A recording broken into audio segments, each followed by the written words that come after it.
Nata sa Romans 16:27 this morning and mo adto din ta sa 1 Corinthians 1:18 to verse 30. So ang title for this message no is ang the only wise God. The only wise God. No? Na naara gyud sa iyahang gahom ug naara gyud sa iyaha ang tanan na kaalam. So to start this message, nagihatag sa Ginoo para kanato this morning. Many people have said na kaning gisulat ni Pablo sa mga Romans, no?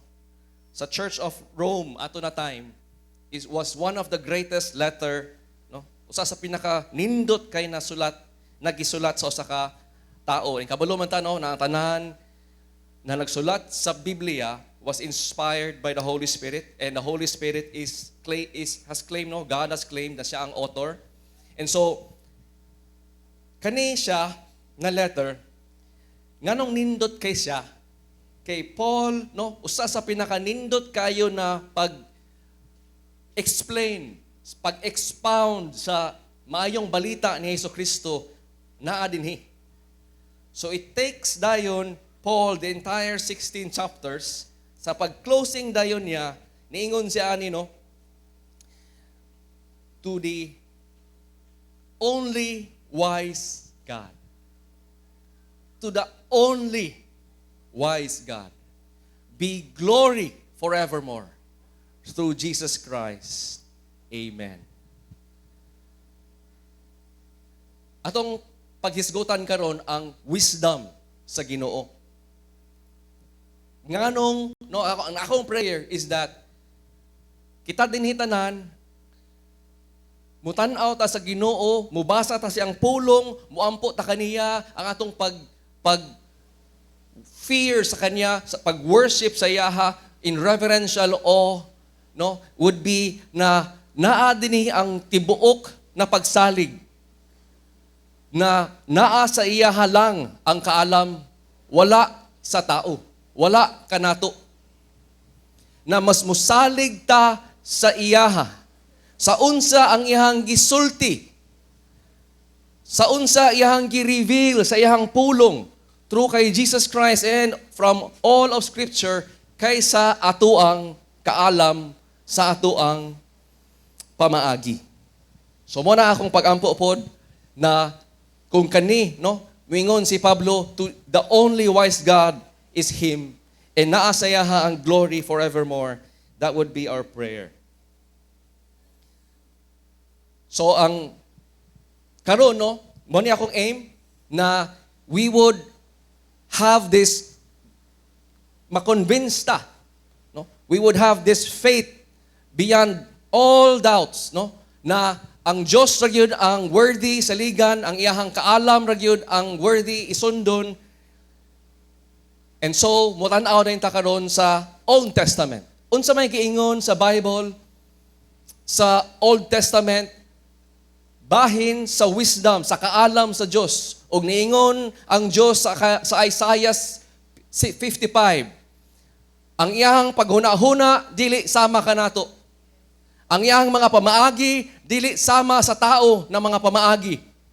Mo'y gideklarar sa Diyos na ihanang gisulti no na sama ra ni sa langit as the heavens are way higher than sa kalibutan, moupod ang iyahang pamaagi higher than our ways, and ang atong iyahang thoughts is dili sama sa atoa higher than thoughts. And there is walay sukat no, walay sukod ang unsa ni kalayo ang langit ug ang yuta. Wala na siya. So this really the span and the difference of the wisdom of God. Why ang wisdom sa Diyos mas nindot, mas masaligan, kay mas taas kini kaysa tanan nato.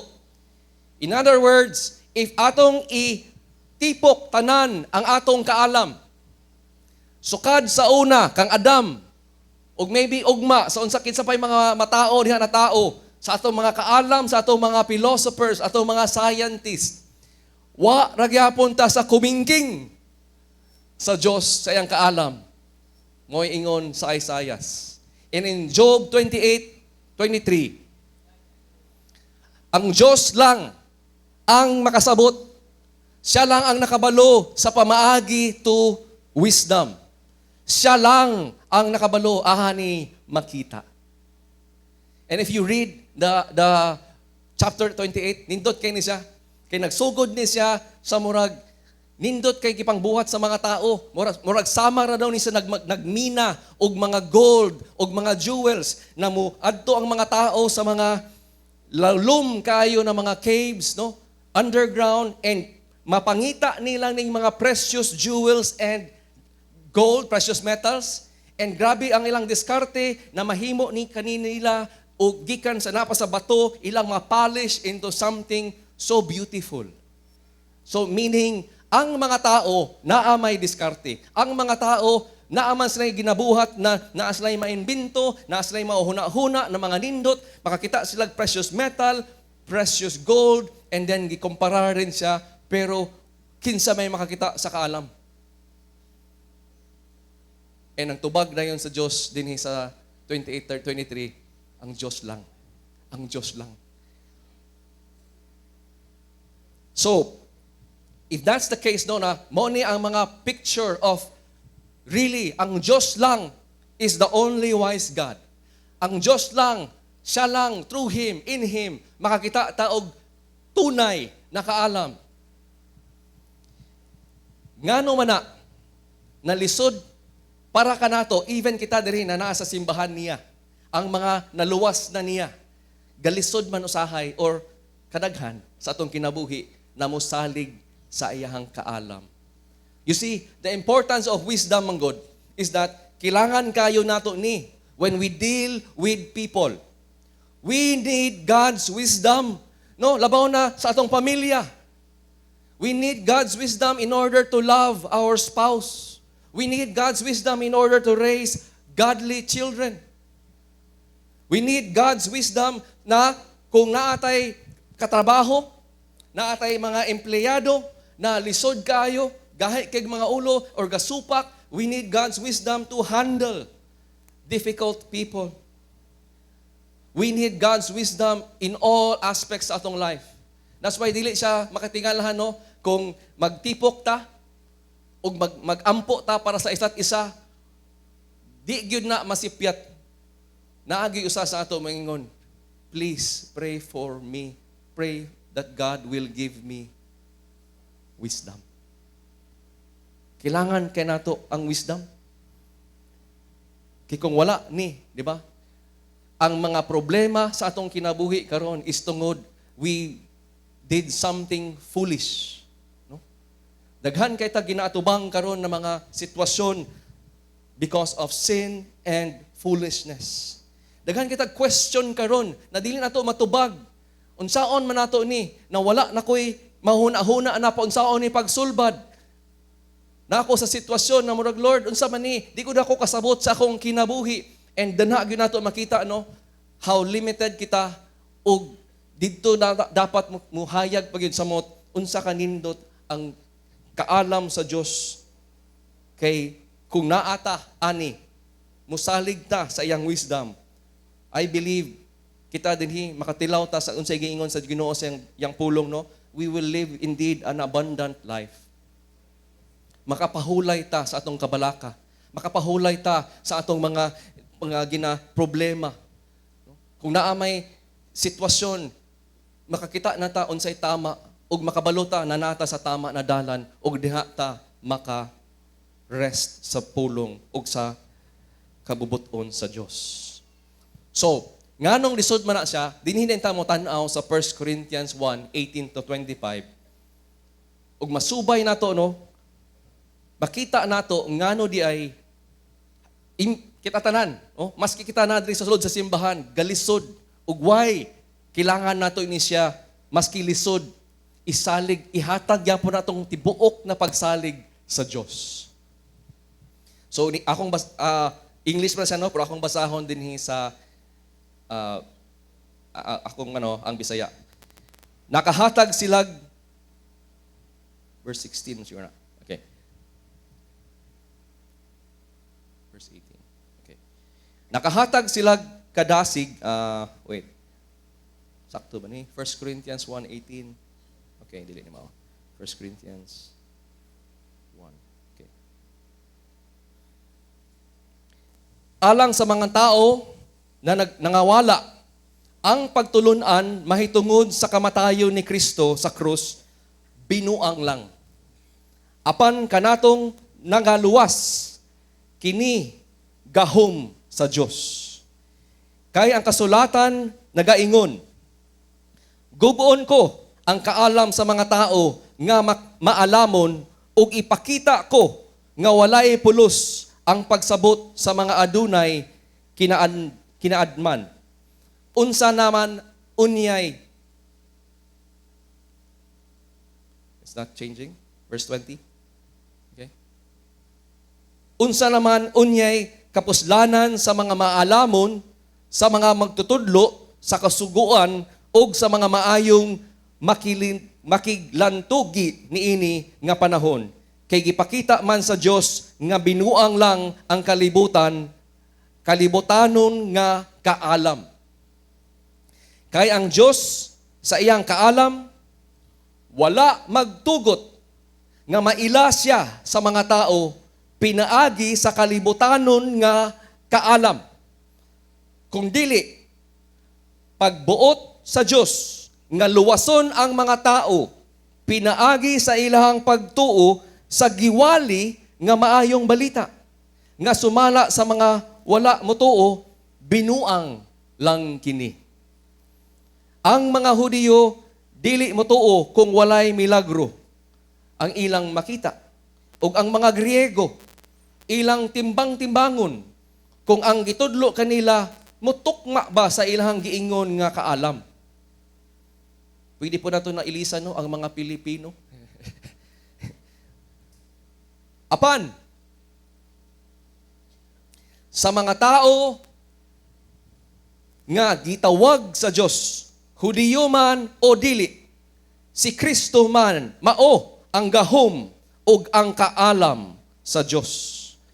Kay ang gihuna-huna nila nga binuang nga gihimo sa Dios mas labaw pa kaysa kaalam sa tao, ug ang gihuna-huna nila nga kaluyahon nga gihimo sa Dios mas kusog pa kaysa bukusog sa tao.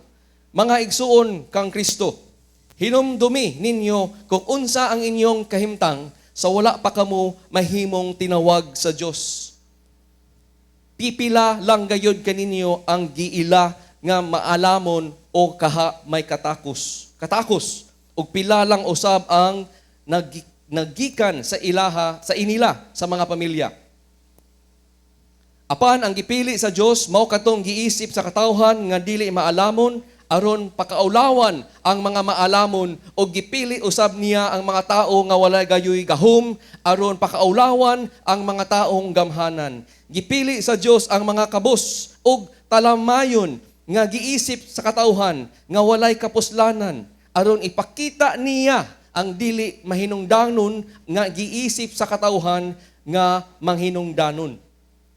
Busa, walay makapasigarbo atubangan sa Dios. Sa pagbuot sa Dios anaa kita kang Kristo Jesus. Si Kristo Jesus mao ang kaalam sa Dios alang kanato. Pinaagi kaniya, gipakamatarong kita sa Dios, iya na kita o gitubos na kita gikan sa atong mga sala. Amen and amen. Nganong mana nahantod karon daghan sa katawhan sa kalibutan og makaingon gyud sa daghan pud sa ato diri sulod sa simbahan ga-struggle sa pagtuman sa pagsalig sa kabubuton sa kaalam sa Dios. Kay right here klaro nay duha. Nay duha ka kaalam, nay duha ka wisdom na gihisgot o giisulti na sa Dios. Naa ang kaalam sa Dios ug aduna ang kaalam sa tao. So let me suggest sa ato karong kawuntaga na many times nganong galisod ta og salig sa kaalam sa Dios. Kay naaman ta dinhi gikan ta diri sa kaalam sa tao, mas nagtan-aw, Lord, really? No, murag, lisod mo salig nimo, Lord, kay lahi ang akong ginahuna-huna, lahi ang akong gusto, lahi ang akong pamaagi, lahi ang pamaagi or kaalam sa wisdom sa tao. But let me show you why nganong mas nindot ug mas taas gihapon gyud ang kaalam sa Dios ikomparar sa bisan kinsa sa ato diri nakaalam. Whether bata ta or nanata sa idaran. I'll give you 4, no? Mga dili tanan, no? Di ba nato masuryahan tanan. Then that's the thing about the wisdom of God, no? Daghan kayo ni siya og mastoryahan nato ang wisdom of God kay wa may limit ang yang wisdom. So let's just focus kani. What makes it hard, no, na maglisod ta og salig sa Dios sa iyang kaalam? Number 1, makita nato sa bersikulo 18. Ang kaalam sa Dios dili siya compatible, dili nimo siya ma-mix, dili siya acceptable sa kaalam sa tao. Ngano man, tungod kay ang panglantaw sa mga tao na wala na luwas, sa walay salig, sa walay pagtuo sa Dios, ang pagtan-aw nila sa wisdom sa Ginoo dili maayo. It's foolishness, binuang lang.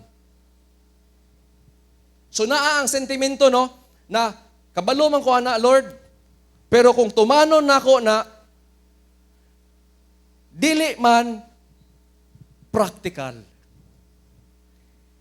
Lord, if ako nang tumanon, murag malugi man ko, Lord.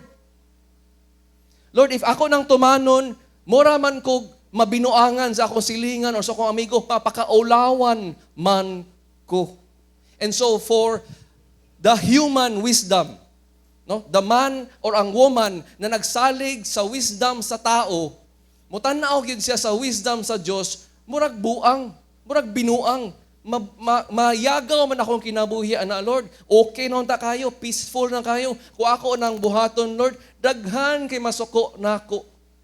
Daghan kayo kung mahimong kontra. And so many people, even sa sulod sa iyahang simbahan, moabot ang sitwasyon na namang apikihan sila, mupadulong sila imbis mo salig sa kaalam sa Dios, mudiskarte sila sa ilang kagulingong kaalam.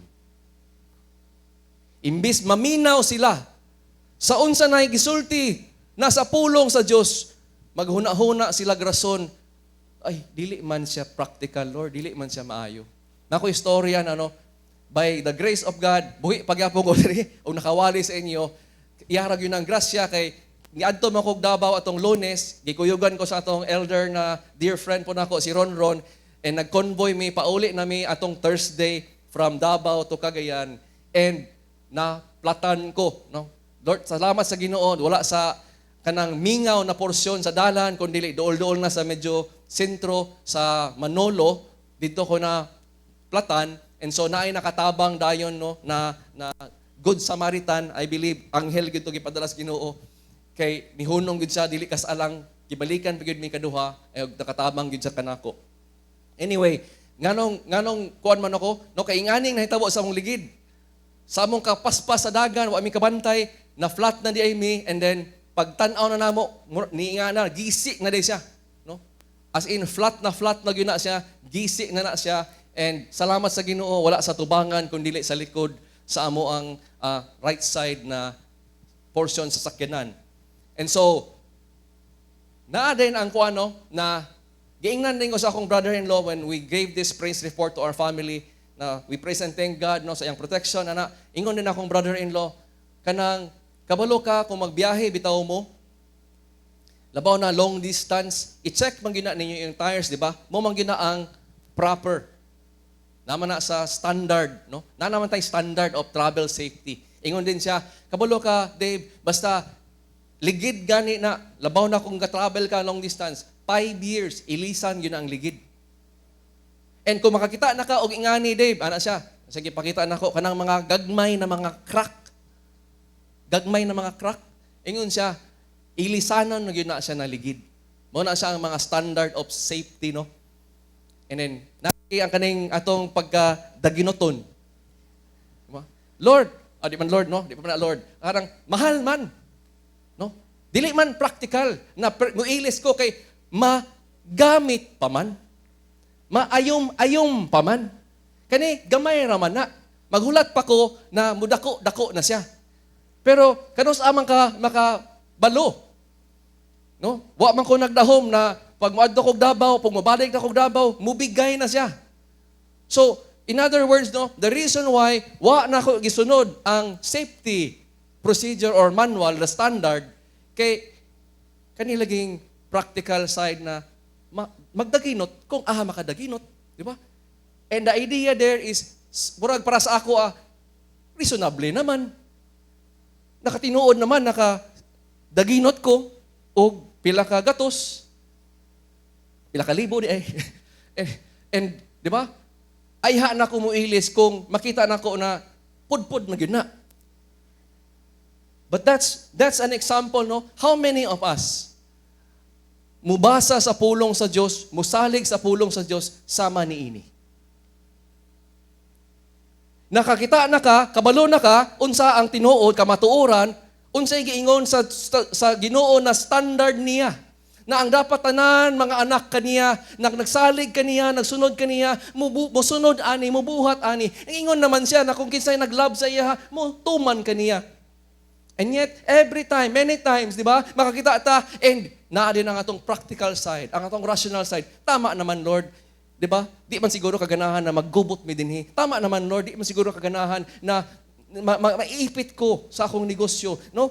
Because kumutuman ko ani, Lord, malugi man ko, makagasto man ko. Lord, kumaingon ko ani, Lord. Di ba?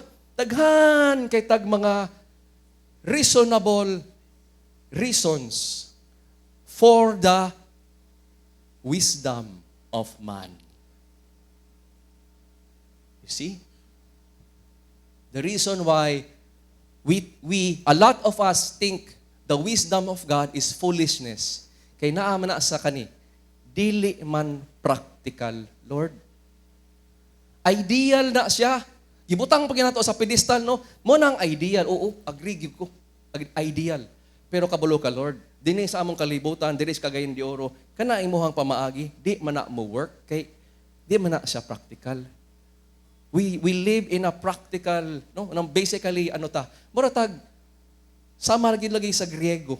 Kung ang mga Hudiyo gustog milagro, kaning mga Griego gusto sila na muhaom ang Diyos sa ilahang kultura, sa ilang kabaloon, sa ilang philosophy, sa ilahang way of life, na mo ni ang dapat how we live life.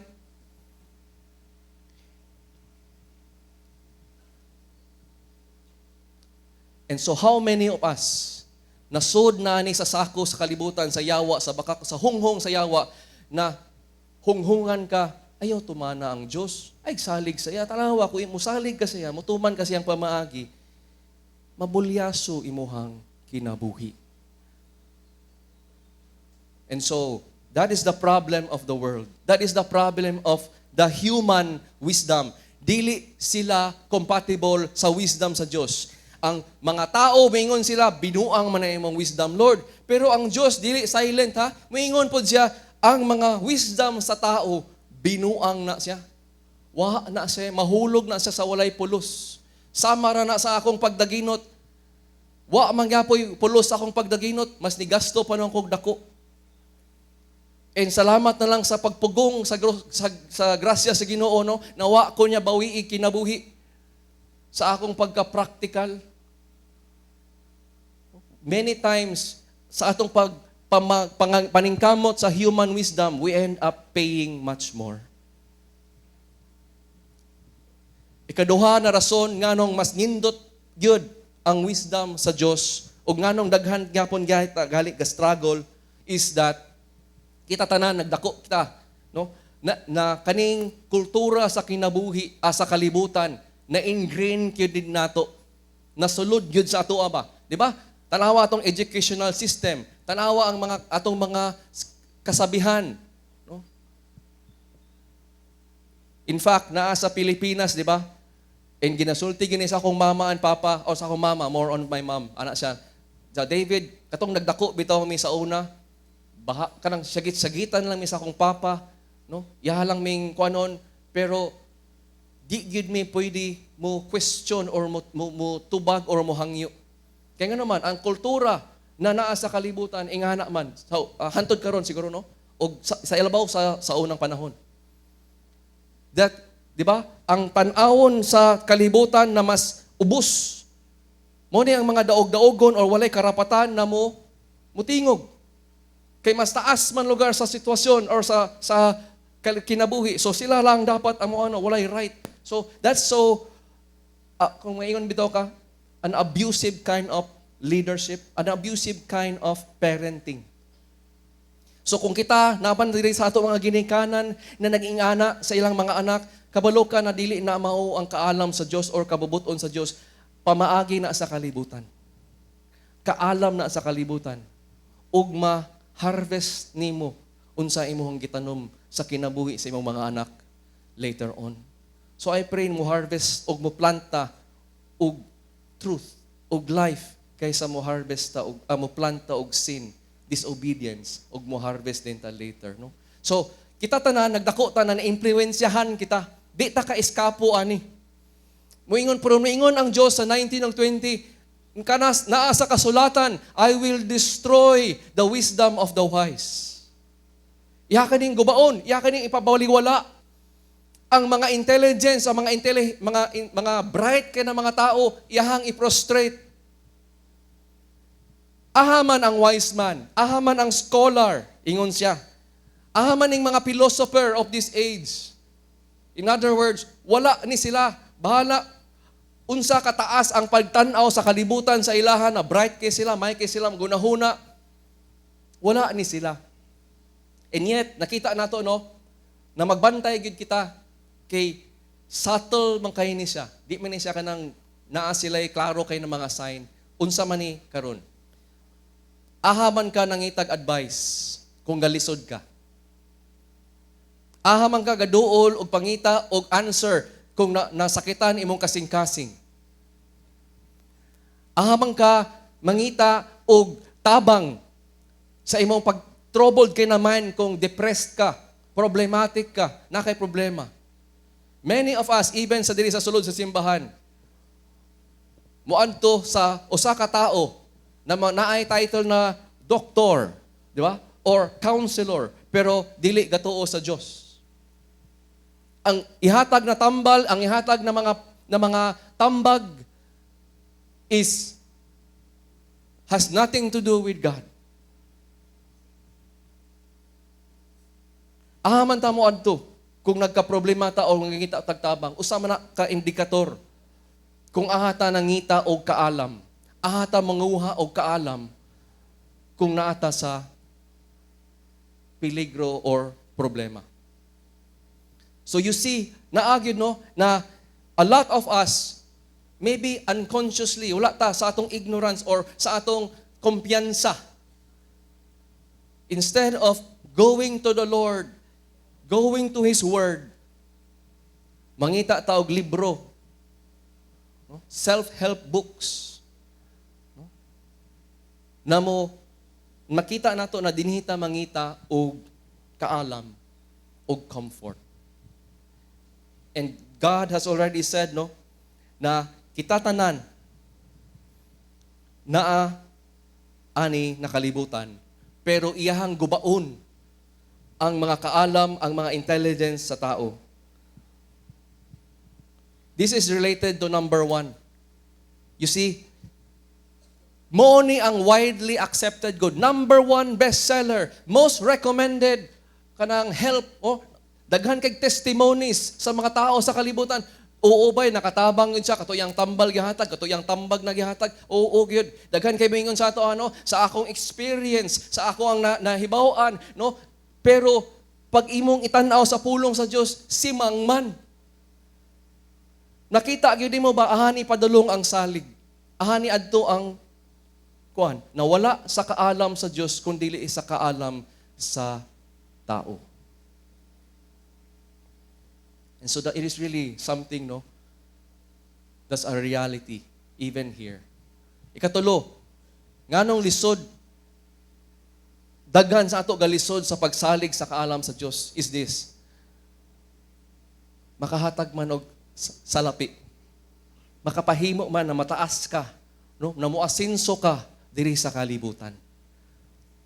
Kinsa may di ganahan mo dato, kinsa may di ganahan na murag musikat or makuha niya ang respeto sa mga tao.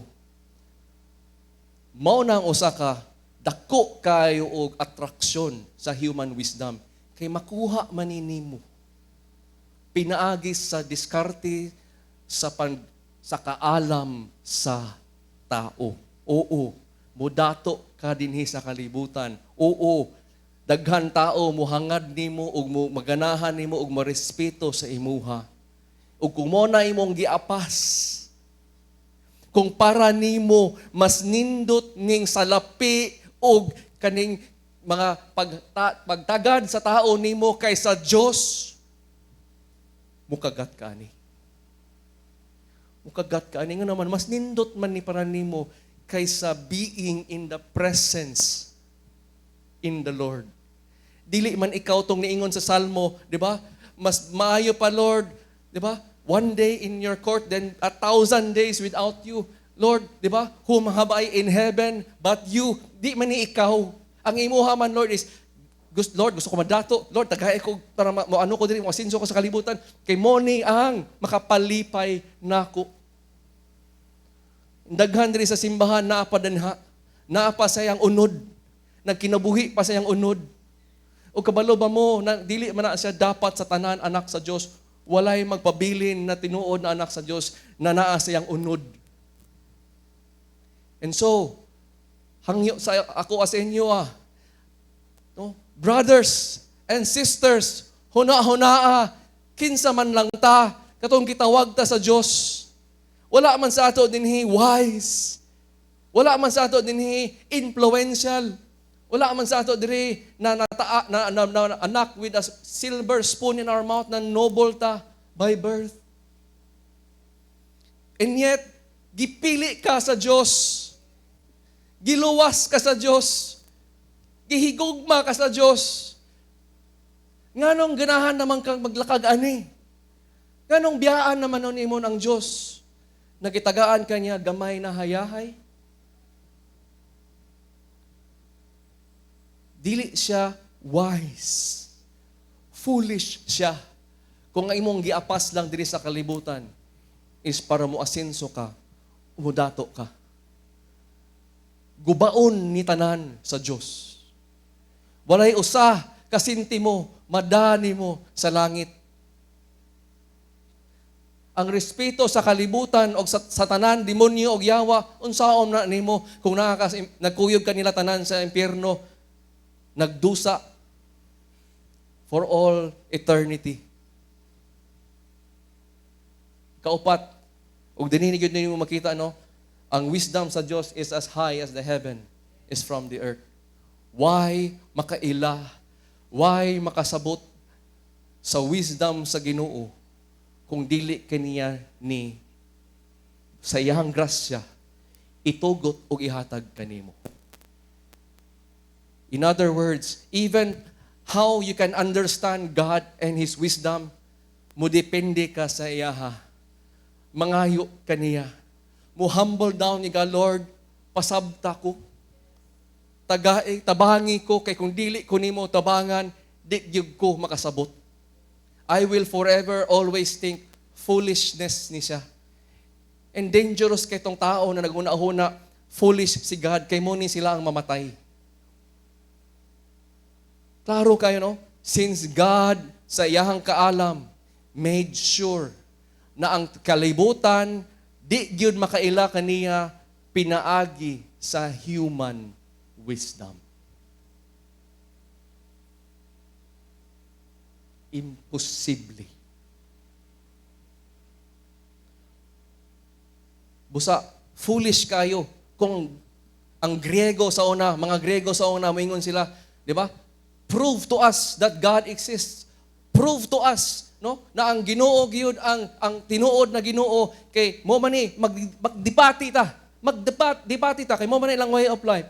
And na-notice nimo wala sa Biblia ni ana disulti diha na, di ba? That he proves that the Bible is true.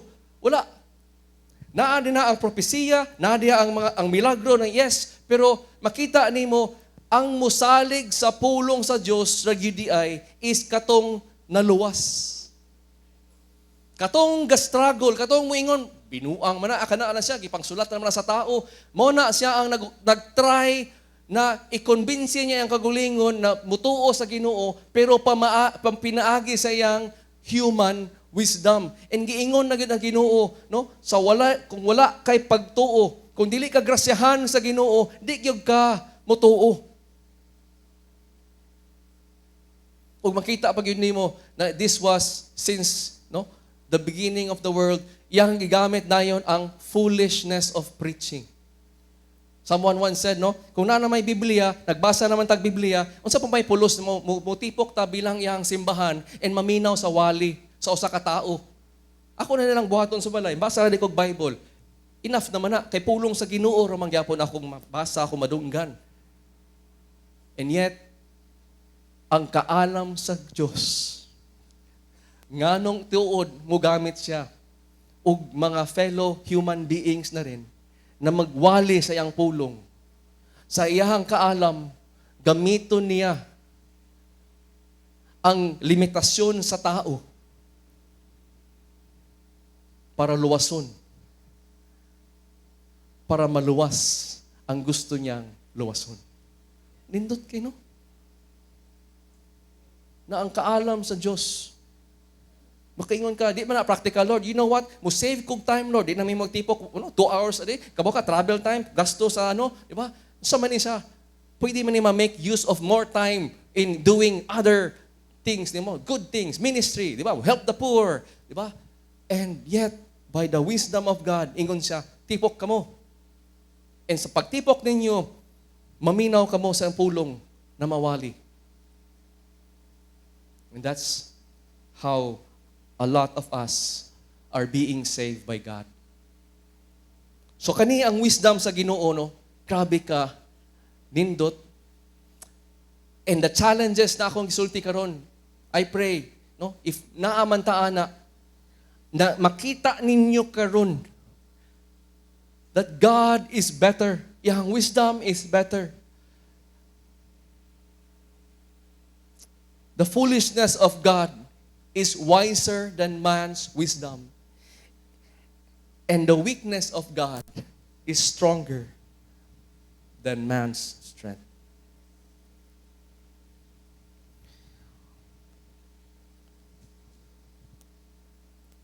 Kita tanan, nakitilaw sa grasya sa Ginoo, pinaagi sa iyang pagpadala ni Hesukristo, iyang bugtong anak diri sa kalibutan, para i-lay down niya iyang life. Dili para sa mga dato, dili para sa mga healthy, dili sa katong mga tao na abi nila wala sila sala, ga-deny sila na they need a savior, kundi katong sa mga nagsakit. Katong mga kabalo sila, mamatay na gyud sila sa walay pag-asa kung dili siya isalbar. Katong mga patay sa ilahang sala, Jesus Christ laid down His life for all of you. And He died on the cross. Do you know that the greatest display of the wisdom of God is si Hesukristo? Ug ang pinaka-greatest display sa kayahang love ug wisdom is si Hesukristo nagmatay sa cross, sa Kalbaryo. Kabaw ka unsay saway sa iyaha? While He was there on the cross. Taka-taka naman ka, Diyos maka ka. Nganong na makadra lagi be? Nganong luoy man kay kabi? Nganong dugo-dugo man ka diha? Nganong samad-samad man ka? Kung ingon tinuod gid ka na Diyos ka, igibe, tawagan na imong mga anghel para makita na mo og motuo na din mi sa imuha. Ang kaalam sa Diyos na naayang bugtong anak na nagdugo-dugo, na nalansang sa cross, murag way nabuhat, murag walay power, walay gahom, murag ang ihapag yung mga tao na nahibawan sa daghang tao, kriminal. Di ba? Naagyo siguro ni nabuhat mali ba? Kaya ganong gipatay man sa mga Romans sa capital punishment para lang sa mga kriminal, para lang sa mga rebelde. So, nakita nimo, mas daghan pa, wa ni tuo. O gamay ray ni tuo. O the wisdom of God, kumparar nimo sa human wisdom na moingon, strength is the proof. Di ba? Victory is the proof. Ang kaluluoy na itsura ni Hesukristo, foolish man na. Hantod karon naman ang sayaway. Kung inyong Diyos, namatay man to inyong Diyos, di ba?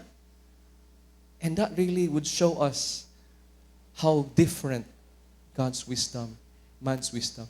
But in the wisdom of God, dinhita niya kiluwas. Dinhi, pinaagi aning iyahang gipili tungod siyang kaalam, the way Christ will die and shed His blood. Dinhi nabayran ang tanan natong sala.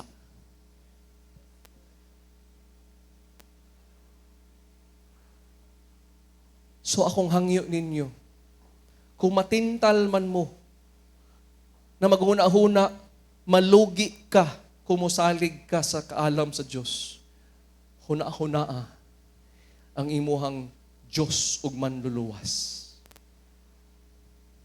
Kung matintal ka na maghuna-huna, na dili practical, dili sa kalibutan, dili convenient, musaffer ka, kung mutuman ka sa Diyos, mahimo ka og kontrahon ka, libakon ka, himuan ka storya-storya, akyusahan ka og mga butang na wa man nimo gibuhat. Hinumdumi ang kaalam sa Diyos na naa sa krus.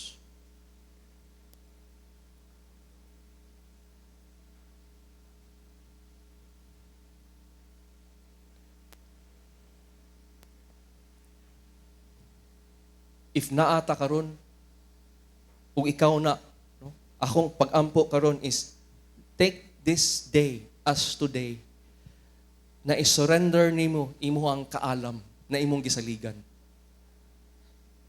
Akong hangyo sa imo ha, if this is how you have been surviving in life, nag-rely ka sa imong human wisdom over the wisdom of God, na dali-dali ra kay nimo isalikway ang kaalam sa Dios.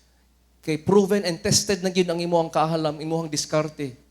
Pero kabalo ka na dili ni ang kabubuton sa Dios. Make this day today na mo surrender kaniya. Na himuon nimo siya imuhang Dios ug manluluwas. Ug yes, musalig ka sa tibuok nimong kasing-kasing sa iyahang kaalam ug dili sa tao na kaalam.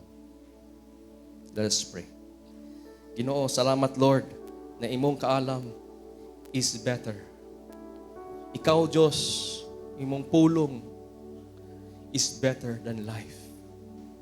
Ikaw, O Lord, proven and tested. Yes, malugi gyud mi dinhi sa kalibutan.